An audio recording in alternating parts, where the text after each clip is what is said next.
Hi guys, it's a lovely day today. It's bright, sunny, warm, very warm. Not far from here, Goodwood Festival of Speed today. So what else I can do than make a test video of this Transit Custom. So just a few words about this. This is a 2014 64 plate Transit Custom long wheelbase. This has a long wheelbase you can see in here from the sliding door, the wheel arch. It's this distance. The short wheelbase, it's starting the wheel arch roughly here is about 300 mm shorter, 300. So this is a long wheelbase model, fitted with a 2.2 turbo diesel Duratec engine, which has a chain timing instead of the 2-liter engine, because the 2-liter engine has a wet belt and it always has some issue with that engine. Started making the Transit Custom 2012 and got a facelift in 2016, which included new front, new dashboard and a couple of other things been modified. Also got new engines as well. When the Ford released this Transit Custom in 2012, was they plan a little bit split the Transit brand with sizes. Kept the name the Ford Transit for a bigger one, for a heavier load and other things, and bigger, more room, and started making this is a bit compact size,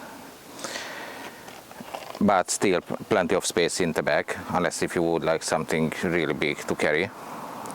But I never had any problem with this long wheelbase. In 2012, started selling with only this 2.2 Duratec diesel engine, turbo diesel engine, with 3 different power level. In the basic was around 110 horsepower, this 167 horsepower, and I think was one between. It was different levels with Trendline, business and other things. Go and have a look around the van.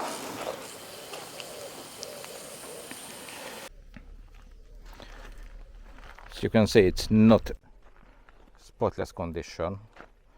It's alright, scratches here and there, so it isn't pretty. That wheels, the alloys will need a bit refurb, but again, it's just a work van. So it's something which I only seen before on the red cars. I realized on this van, in this blue, as you can see, the lacquer is peeling off. It's here already gone. It's a bit here as well, on the bumper. This section already gone, it's back here now, so it's not the best quality. This color used on many other Ford model, Mondeo, Fiesta, Focus or whatever, but it's no rust in the back. And show you around. Broke the back. The previous owner had a roof rack on and step ladder in the back. As you can see, it is bolts. I fitted into the holes, stainless steel, and the roof rack fittings as well. I put in a stainless steel bolts, and I'm not sure, possibly you can see, was a lot sticker on the van, which wasn't easy to taking off. I still can see a little bit, and have a bit scratch in here, as I said. Long scratch here, up, sideways, big thing there, but overall it's fine. There's a few issues with the van. As you can see, the windscreen cracked. I got a stone and started cracking all the way here, and it was up to here, but now going all the way to there, so it will be replaced within a few weeks time. The previous owner been done for nicked his tools from this van by opening here the latch, with drilling through here, and just with a screwdriver just push the latch and open the side door and nicked all of his tools. So after that he fitted this steel plate here, which fitted from inside, and also around the latch has an additional steel difficult to drill. Also, he disconnected the outer handle from the latch. After I bought this van, I wanted to be connect back again because it's annoying if you can't open from here. But sadly, how he disconnected the cable from the latch, a little plastic ring which is hold the cable, it snapped, so it's impossible to fit it back. You need a new latch. I'll show you the back.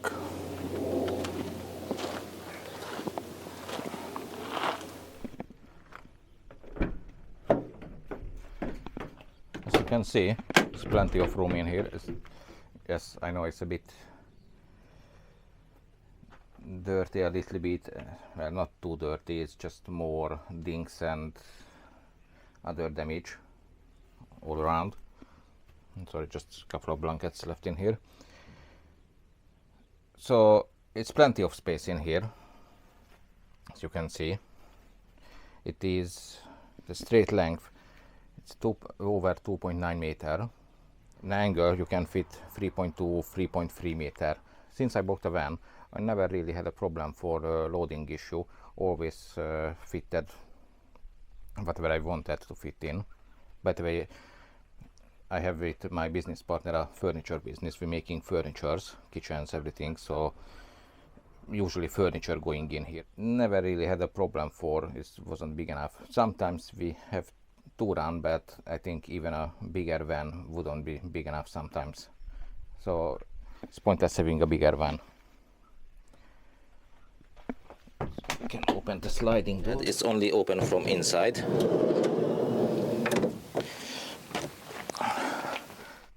The opening is wide enough. It's a big gap that you can load as well. I think even a pallet can go in. Also, you could order with a right hand side sliding door as well, so both sides you could have. Sometimes would be handy, but usually just the one side it's enough. Has fixing points inside here. You can see it is fitted to the chassis and very strong metal. Has 1, 2, 3, 4, 5, 6, 7, 8 fixing points. Would be better if would have something on the side, the pillars or higher points, or the roof, a few more fixing points, but actually isn't really need. Right, I came into the shade a little bit. It's a bit warm today. Last year we used this van for a long journey, and I can tell you it was very good, comfortable, wasn't any issue. I took out this bulkhead and made a lightweight ply bulkhead in here behind the sliding door. The front double seat, the bench seat, fitted in the back, just there, and the single seat was on the front. I could walk through between the two front seats, and it was very good for our holiday. Right. So we already here opened the door and show you the front, the cabin. It is comfortable and good, but say if you planning to use the van often with 3 person traveling in, as I mean you have 2 passengers often, I think you need to think about the bigger one, the normal transit, because as you can see this seat isn't too wide. You can see this, the middle one, and compared to the driver's seat, as you can see it's much wider. Actually I can show you sitting.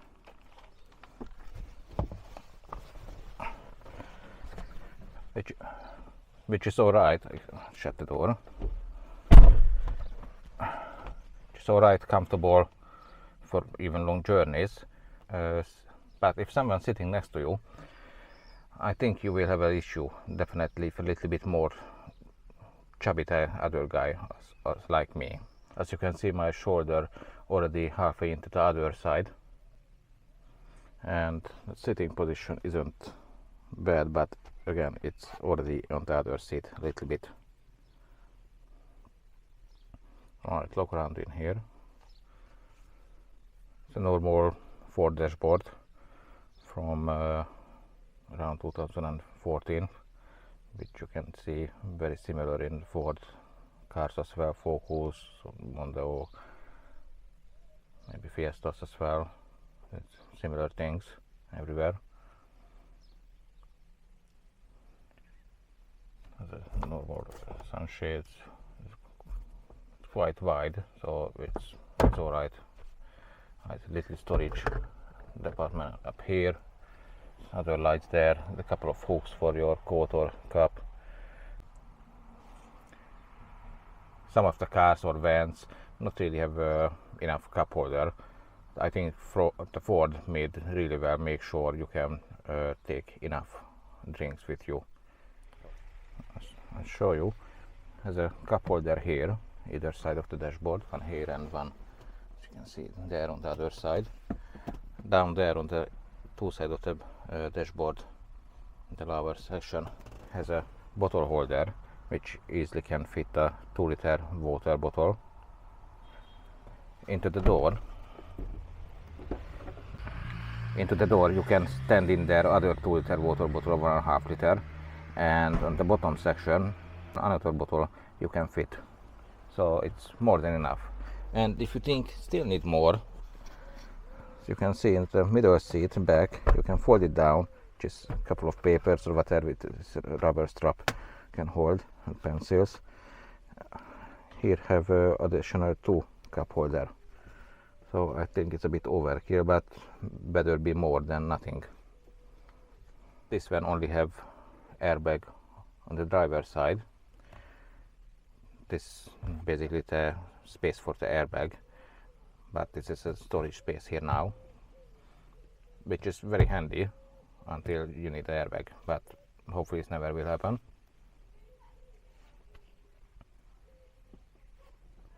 You can connect your phone through Bluetooth to the media, and the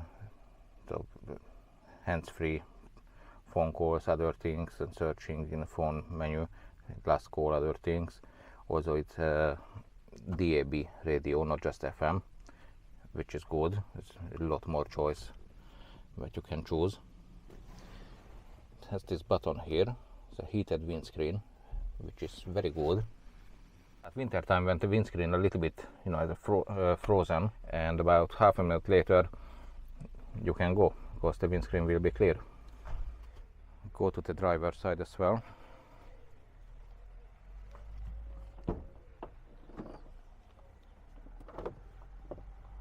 The door's widely open, so it's comfortable to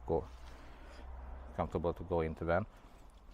Here in the edge of the step, there is the jack and a couple of tools, which is alright space. The driver's seat can adjust the front and back, the front up or down, also height adjustment, back, having armrest as well, can adjust the height. So it's very good and comfy. It's one below the top of the range. It has a digital phone connection, DAB radio, and aircon, heated windscreen, electric mirrors, electric windows as well, electric folding mirrors, as you can see, which is in the narrow country roads, it's always handy. Auto lights, rain sensor, cruise control, the multi-steering. Has a multi-steering, which is a bit overkill, I think. Here it's a little bit uncomfortable. Switches for a radio and phone connection and voice control. This is the menu you can setting. This is the radios. This is the cruise control. There's plenty of things you can adjust. Something negative about this van, which I have experienced, is a dual mass flywheel. When I bought the van, the flywheel already had a bit sound, a bit knocking sound, noise. They replaced the flywheel, well, not just a flywheel, they replaced the flywheel with a clutch kit as well. And after that it was much better, but I still felt a little bit when changing gears, you know, or release the accelerator, a little boom, something like that. And I was thinking this can't be a flywheel again because it's brand new. I was thinking maybe one of the engine or gearbox mount a little bit old and time to change. So it was about half a year or even more, can't remember, when actually I took back to the garage. They checked and they realized actually it's a flywheel again. But because this was under warranty, they replaced the new one. There was some fault with a new part that they fitted before. So replaced the new one, but wasn't better. Therefore took it back again and made a decision, okay, I will pay a bit extra but fit a genuine one, which came from Ford, Germany. I waited 2 weeks for the part and I fitted. It was again a bit better. Still say it's a little bit, definitely when a longer drive, after a longer drive, a little bit in a traffic jam, you know, just go start a little bit, stop, start, stop. You can hear if you're not very gently with the clutch. You need to be very careful with the clutch, not just a normal use. I mean, you can hear a little bit boom, boom when actually release the clutch or press in the clutch. Is something not right. I'm not pleased with that, but actually when working starts always. So at the moment it's alright. We'll see if happen again. Was a starting issue a couple of months ago. It actually was a common Ford problem, which is an immobilizer. Couldn't read the code which came from the signal which came from the key. And by the way, I made a video of that. It's on my channel, so you can see what was the issue with the van. So replaced that immobilizer receiver, and after the van started how should be. It has a phone holder here, which is, you know, 2014 wasn't too many big smartphones, but my Nokia phone, which show you the size when compare my hand, you can see it isn't a tiny phone, but not the biggest one obviously. It's fit here perfectly. So even if you use for sat-nav or whatever, using for navigation, it's perfect. And also have a top of the dashboard, there's a storage here, the USB connection, 12 volt, and the jack, and the business card holder, and whatever else you would like stored there. It's very handy.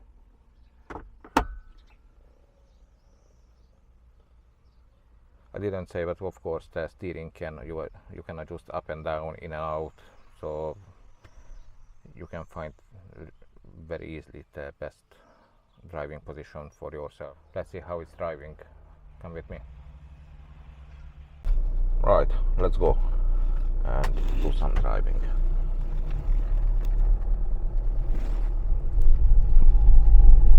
Some people say Ford diesels is a little bit rough running, a bit noisy, a bit making that noise. I think it isn't too bad.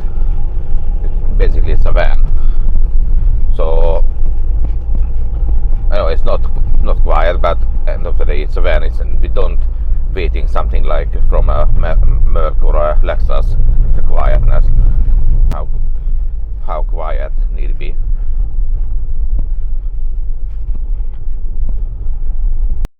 The dangerous thing with the Ford's really good on the road, good in corners.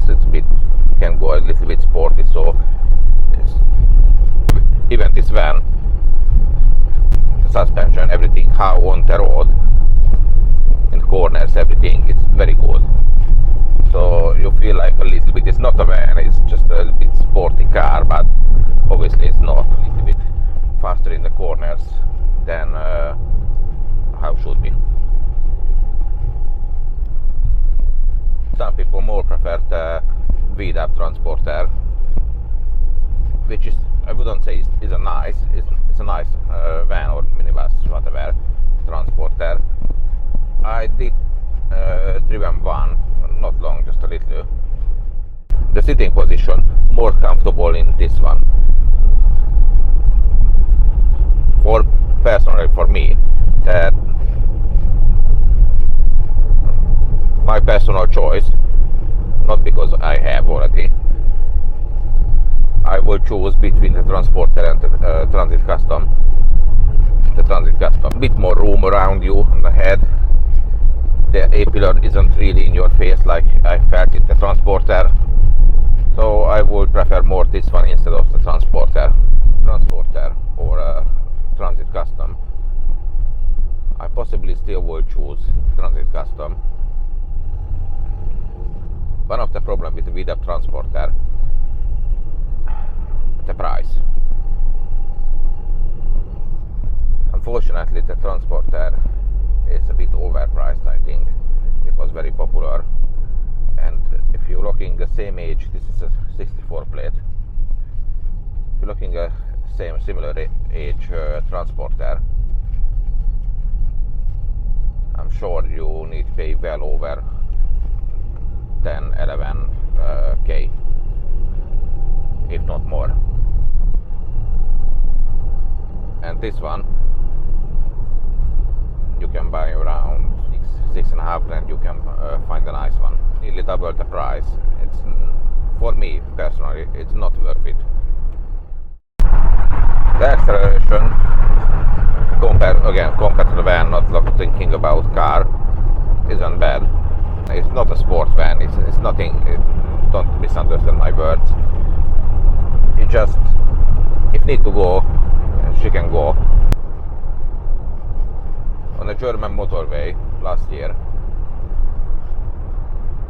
the traveling speed was around 95 or 100 miles per hour, and it wasn't an issue. Okay, it was a little bit noisy, you know, the wind noise, but apart that, it was fine.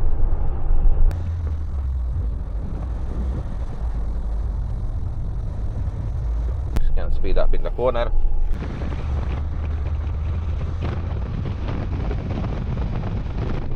Also, beside of the ABS and other safety things, it has a heel assist as well. I think I told you everything about this van. The price that you need to pay for one of this van in second hand, I think it's a good deal. Of course, it isn't perfect, which, to be honest, which second hand vehicle perfect? None of that. Hope you liked this little show around the second-hand van, and please subscribe if you didn't yet. I will bring more and more interesting things.